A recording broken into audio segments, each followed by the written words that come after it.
Abraham Lincoln received less than 1 year of formal schooling. He was born into poverty, lost his first political election, and had almost none of the advantages expected of a future president.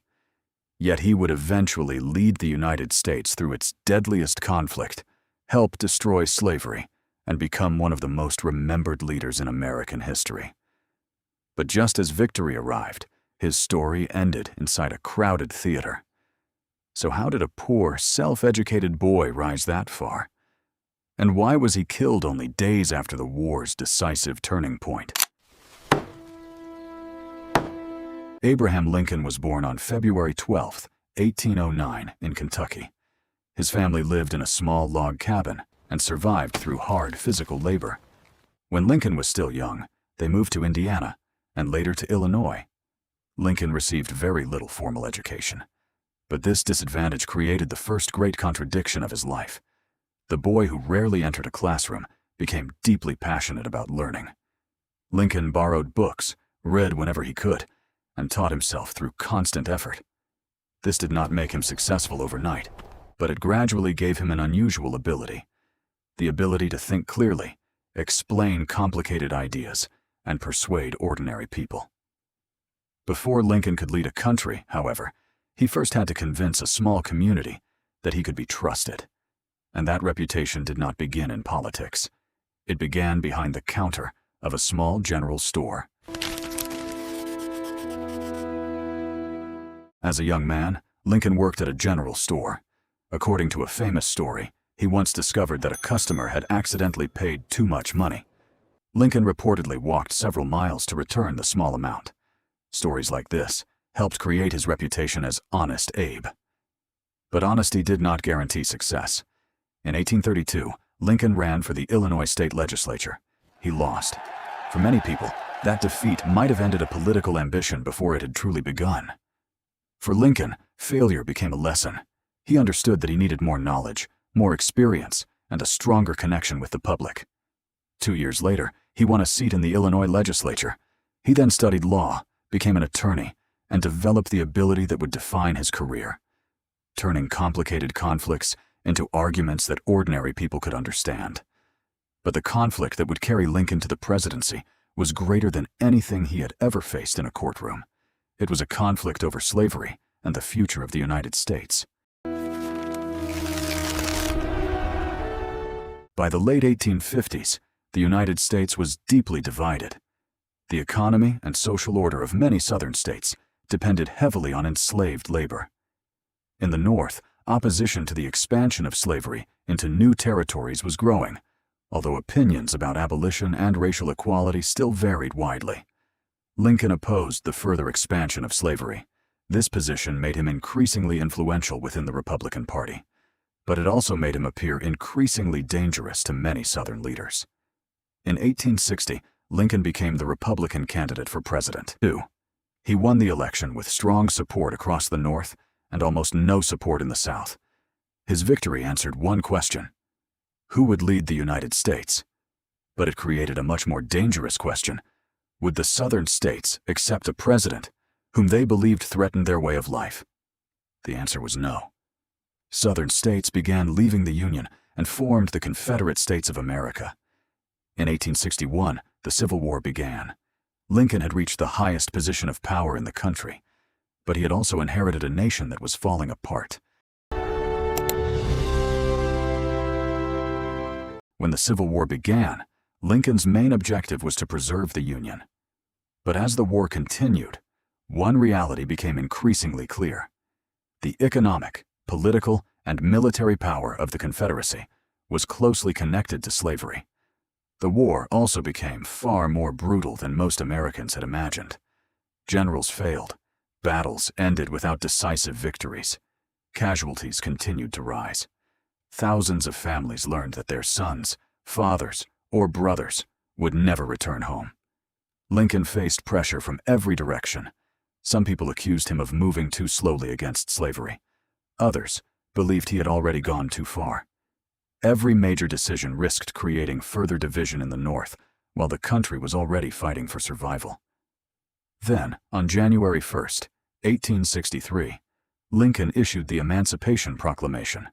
The proclamation declared enslaved people in territories controlled by the Confederacy to be free. It did not immediately end slavery throughout the United States, but it changed the political and moral meaning of the war. The Union was no longer fighting only to reunite the country. The conflict was now increasingly connected to the cause of human freedom. The decision also allowed black men to serve in the Union armed forces, adding strength to the North while weakening the South's system of forced labor. Lincoln had changed the purpose of the war, but he still had to survive it. The Civil War continued for 2 more bloody years.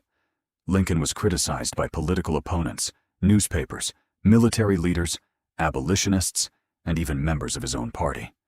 Some believed that he was not strong enough to win the war. Others believed that he had already used too much presidential power.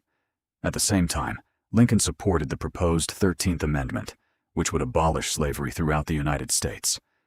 The Emancipation Proclamation had changed the direction of the war, but only a constitutional amendment could permanently abolish slavery across the entire country. Meanwhile, Union forces gradually gained the advantage. Lincoln had endured military failures, public anger, and an intensely divided presidential election. Now victory was approaching.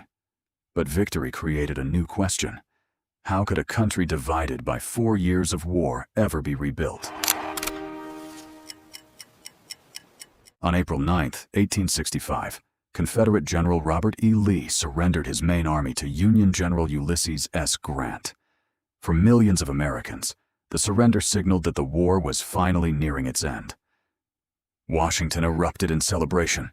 After 4 years of bloodshed, the Union had survived. Lincoln could have demanded revenge against the defeated South. Instead, he began thinking about reconciliation.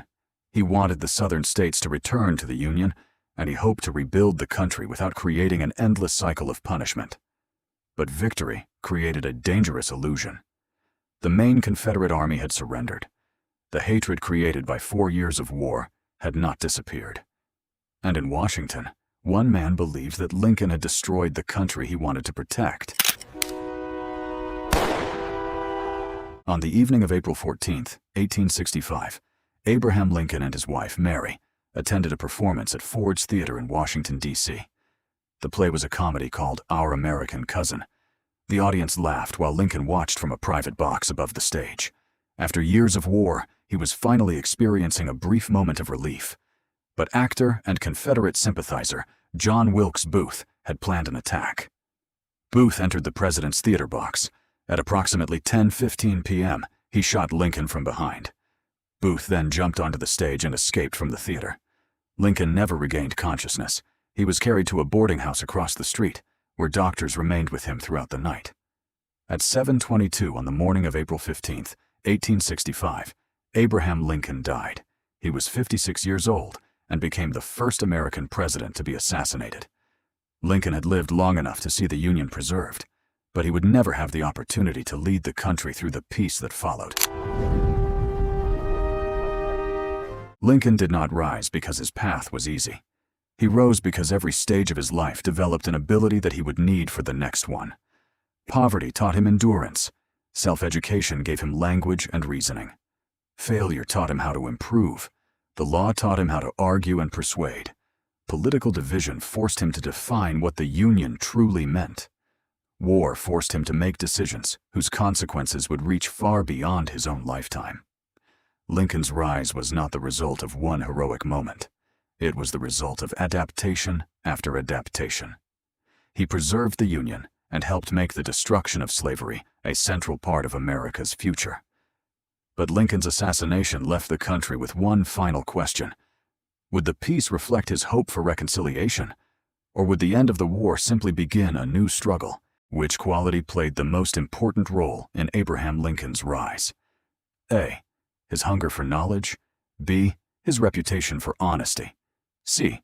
His ability to recover from failure. D. His leadership during a crisis. Choose one answer in the comments and explain your reason. And what was Lincoln's greatest achievement? Preserving the Union or transforming the war into a struggle against slavery?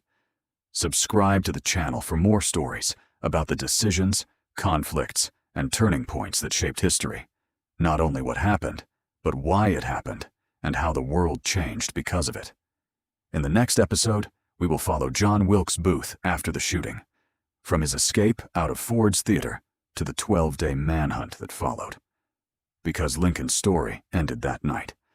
But the hunt for his assassin had only just begun.